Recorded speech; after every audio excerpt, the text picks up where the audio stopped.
श्री शिवाय नमस्तुभ्यं। दोस्तों, हर हर महादेव।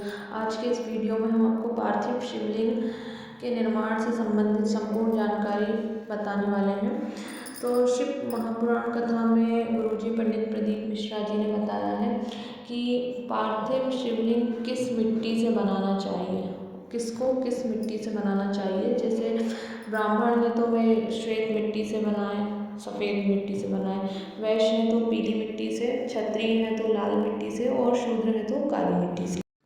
यदि आपके पास ये मिट्टियाँ उपलब्ध नहीं हैं तो आपके पास जो भी मिट्टी उपलब्ध है आप उससे शिवलिंग का निर्माण कर सकते हैं। अब मिट्टी कहाँ की हो ये जानते हैं कि हमें किस प्रकार की मिट्टी कहाँ से लाना चाहिए शिवलिंग बनाने के लिए।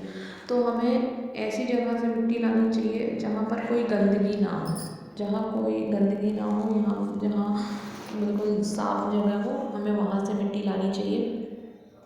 और सर्वप्रथम हम जब मिट्टी को घर लेकर आते हैं तो तुरंत उसके ऊपर कोई भी पवित्र नदियों का हमें जल से सिंचन करना चाहिए।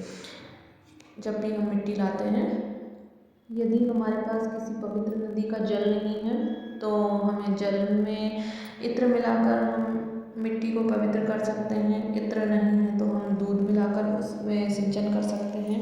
दूध की जगह हम बेलपत्र डालकर भी जल से सिंचन कर सकते हैं। और बेलपत्र नहीं है तो पीपल के पत्ते को जल में डालकर हम उस जल से मिट्टी को सिंचन करें, जिससे मिट्टी पवित्र हो जाए। और मिट्टी हम जब लाते हैं तुरंत उसमें हमें जल से सिंचन करके उसे पवित्र कर लेना चाहिए। दूसरे दिन, तीसरे दिन या मिट्टी को रखे रहने दें और कुछ दिन बाद हम जल से सिंचन करें, ऐसा नहीं। जिस दिन हम मिट्टी को लेकर आए हैं हमें उसी दिन जल से सिंचन करना जरूरी है। अब हमें जिस दिन शिवलिंग का निर्माण करना है तो उस दिन मिट्टी को पहले से गला दें पानी से। अब हम ये जानते हैं कि हमें मिट्टी किस पानी से गलानी है। अब जहाँ हमारा जल का स्थान होता है घर में, जहाँ हम पीने का जल रखते हैं, जहाँ हमारा मटका रखा होता है घर में, जिसे पितृदेव का स्थान भी कहा जाता है, वहाँ पर हमें एक तांबे के लोटे में जल भर के रखना है, शुद्ध जल। और उसके ऊपर एक प्लेट ढाँक देनी है और प्लेट पर एक चावल का दाना रख देना है और उस जल को थोड़ी देर हमें वहाँ पर रखे रहने देना है। उसके बाद फिर वही लोटे के जल से जो हमने हमारे पानी की जगह पर मटके की जगह के पास में रखा हुआ है, उससे हमें मिट्टी को गलाना है।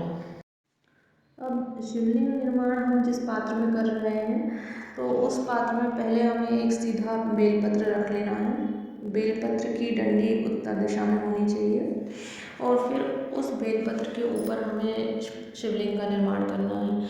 और शिवलिंग का निर्माण करते समय पहले हमें शिवलिंग बनानी है, उसके बाद हमें जलाधारी बनानी है। शिवलिंग का निर्माण हमें स्वयं अपने हाथों से करना चाहिए। गुरुजी पंडित प्रदीप मिश्रा जी ने कथा में बताया है कि यदि हम अपने हाथों से शिवलिंग का निर्माण करते हैं तो उससे यदि हमारे हाथों में कोई बेकार रेखा होती है, कोई अच्छी रेखा नहीं होती, वो भी सुधर जाती है। इसलिए शिवलिंग हमेशा अपने हाथों से ही बनाना चाहिए। शिवलिंग बनाने के बाद उसका पूजन करें, श्रृंगार करें और शिवलिंग का रात्रि से पहले हमें विसर्जन कर देना चाहिए। और यदि कोई विशेष दिन, यदि शिवरात्रि है, हरतालिका तीज है, तो हम शिवलिंग को रात भर रख सकते हैं, अन्यथा हमें शिवलिंग का रात्रि से पहले विसर्जन कर देना चाहिए।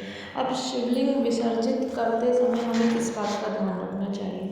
शिवलिंग जब हम विसर्जन करते हैं तो हमें जो जलाधारी वाला भाग होता है उसे हमें अपने साइड रखना है और विसर्जन करते समय थोड़ा सा जलाधारी वाला भाग ऊपर की ओर रहे, जल में जो जब डूबा ना हो, तब हमें अपने मन की मनोकामना, जिस मनोकामना से हमने पार्थिव शिवलिंग निर्माण पूजन करा है, वो हमें बोलनी है। तो ये मनोकामना हमारी जरूर पूरी होती है। पंडित प्रदीप मिश्रा जी ने ये शिव पुराण में बताया है। तो शिवलिंग विसर्जन करते समय हमें अपने जो भी काम है, जो भी मनोकामना है, वो अवश्य बोलनी है। इस प्रकार पार्थिव शिवलिंग निर्माण की हमने संपूर्ण संपूर्ण जानकारी इस वीडियो में बताई है। इससे आपको कोई भी लाभ प्राप्त होता है तो इस वीडियो को लाइक जरूर करें। हर हर महादेव। श्री शिवाय नमस्तुभ्यम।